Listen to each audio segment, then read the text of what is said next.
One thing I can never understand, it's black Christians. Let me try to help you understand. Why is it that it's my people that are the main ones in church, the main ones following this God? The reason is because black people have been part of the church for 2,000 years. Take, for instance, the Ethiopian eunuch in the book of Acts who gets saved by the Apostle Peter. Take, for instance, way later in church history, people like Augustine and Athanasius, who are some of the greatest theologians and Christian thinkers ever.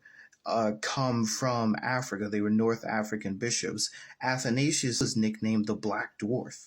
The book How Africa Shaped the Christian Mind also talks about some of this and shows that much of the theological and other sorts of developments that occurred within Christianity are thanks in large part to African Christians. The Bible that these Christians are basing their entire lives off of and worshiping like it's God himself. No one worships the Bible. That's a silly straw man. Even among people who venerate images and icons and who see the Bible as an icon, do not worship it. Has specific verses that have instructions on how to treat enslaved people. And when our ancestors were enslaved, slave owners used those Bible verses to justify everything that they were doing. This creator focuses on the 1800s without acknowledging the 1,000 plus years of black people in the history of the church, and that is very problematic. In a similar way that a human can abuse anything that is good and turn anything that is good into something problematic, so too people can turn these Bible verses into something problematic.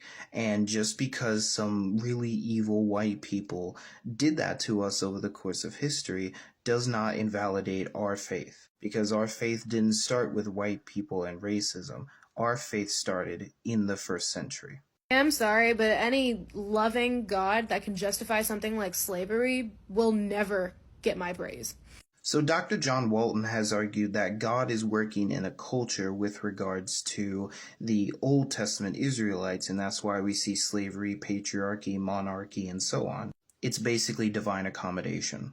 I would argue that something like that is happening in the New Testament as well. It's been estimated that somewhere around 30% of the Roman population were slaves at the time. It was a very normal part of Roman society, and we know what happened to those who disagreed with the idea of slavery in Rome. And so I think that when the New Testament is giving these commands, it's trying to accommodate. I want to make an admission, though, and say that the topic of biblical slavery is really difficult, and it's made worse by the terrible apologetics that surround it. The NT passages don't prove that God endorses the practice, and this doesn't invalidate black faith. Make sure to comment and follow for more.